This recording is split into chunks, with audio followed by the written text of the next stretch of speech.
I have been a fan of Chinese martial arts fantasy ever since I saw Crouching Tiger, Hidden Dragon more than 20 years ago. I thought, damn, I've never seen anything so graceful and whimsical in my life.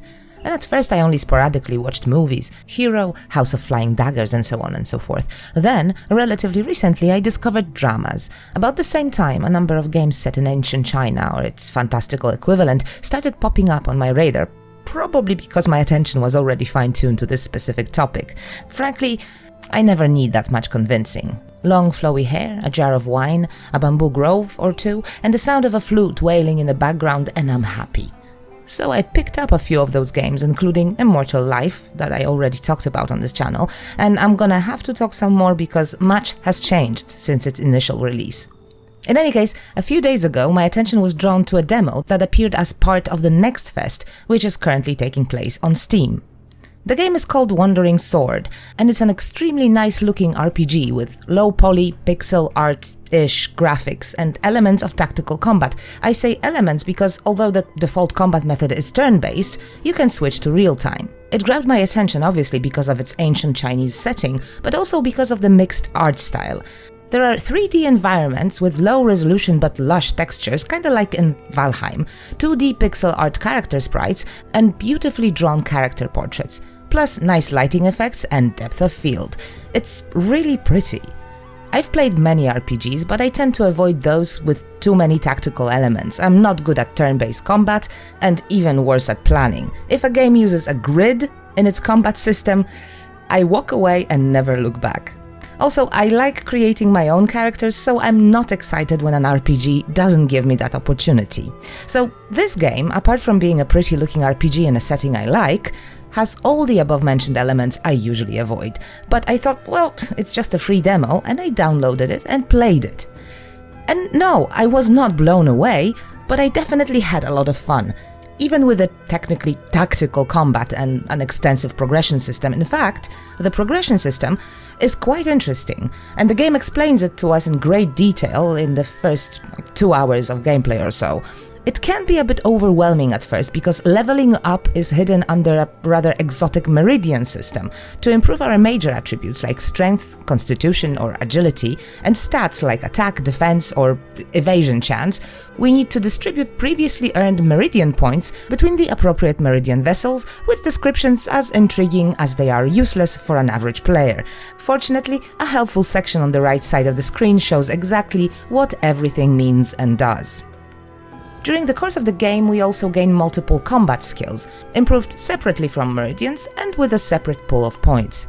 We earn the points by winning combat encounters. The more difficult the opponent, the more points we earn.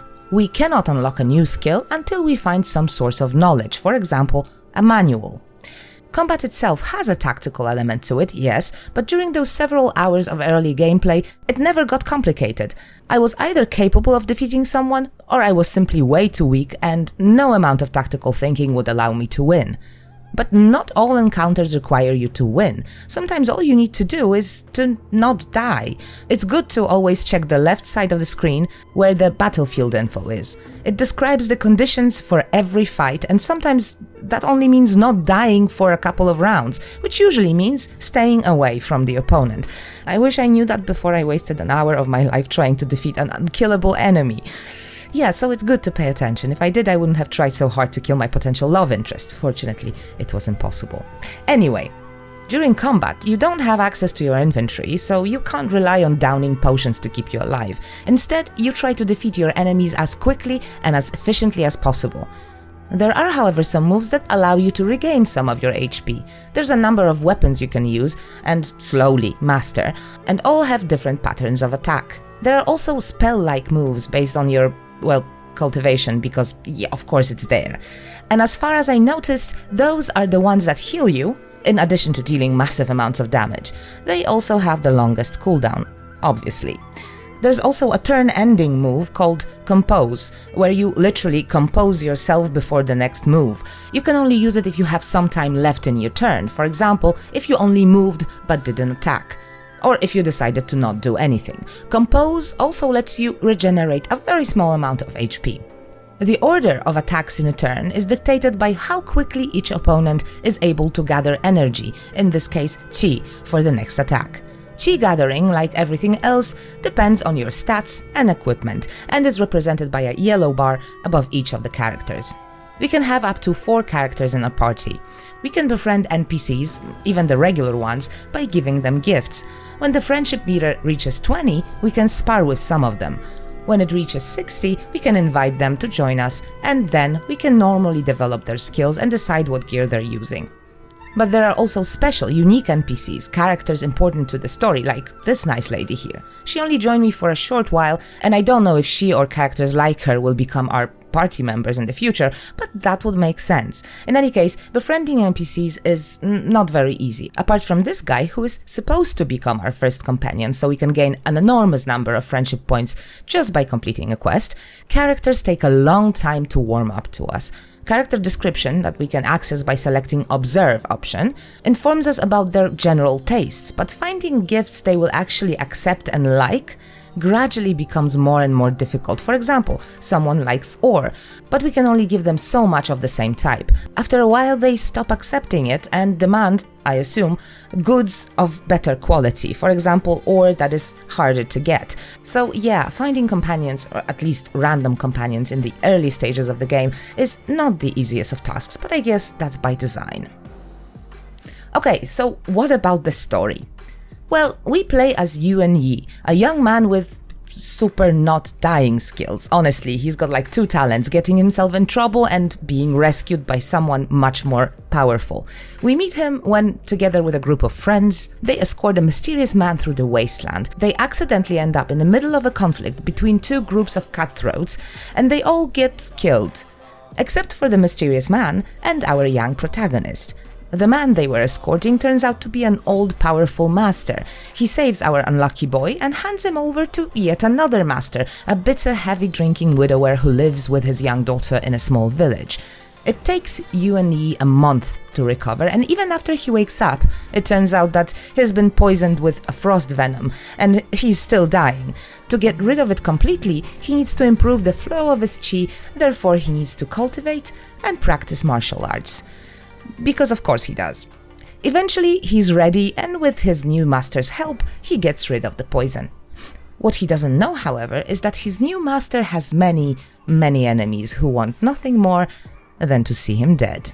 And so we embark on a journey of exploration, training, fighting, making unlikely friends, and trying to understand the complex relations between all the sects and all the factions the game throws at us in like the first 2 hours. Oh my god, I'm not even sure which of them are good and which are evil. I only know they're all ambitious and extremely ill-tempered. Speaking of exploration, I think I mentioned exploration before. Anyway, speaking of exploration, Wandering Sword is an open world game, I guess. The precise definition of an open world varies from person to person, but yeah, we've got a world map, and after we get rid of that poison, we can go wherever we want, even if the main quest suggests a certain location. Of course, in the demo version of the game, our movements are heavily restricted, but that's because it's a demo, and just a portion of the map is available. Other than that, we're free to explore and get killed by many interesting creatures as we please. Generally, as a game, Wandering Sword reminds me a lot of the original Final Fantasy VII. World exploration is the same, for example. We have the general map of the world that we traverse to get to all the more detailed locations like towns and villages. There are no random encounters though.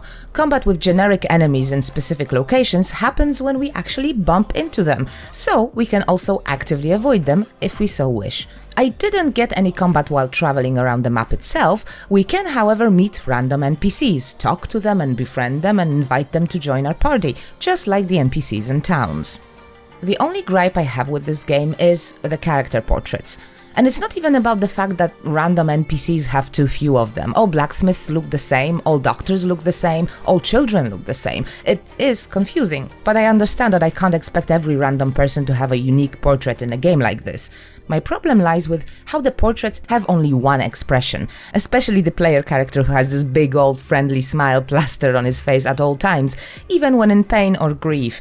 It almost feels like he's making fun of the situation. I think the unique characters could use a bit of emotional variety. Those pretty portraits are very eye-catching, so it's a bit difficult to just ignore them. All in all, This game was a lot of fun. I really like the way it looks, and the turn-based combat system is not as intimidating as I was afraid it would be. I tried fighting in real time, and it works, but in my opinion, not as well. The demo will be available, I believe, until February 28th, and the full release is planned sometime in 2023. It was not an earth-shattering experience, but the story seems interesting, some characters are genuinely intriguing, and gameplay is pleasant and fun. So if you like this type of games, give it a go. And that's all for today. Thanks a lot for watching, and I see you in the next one. Take care.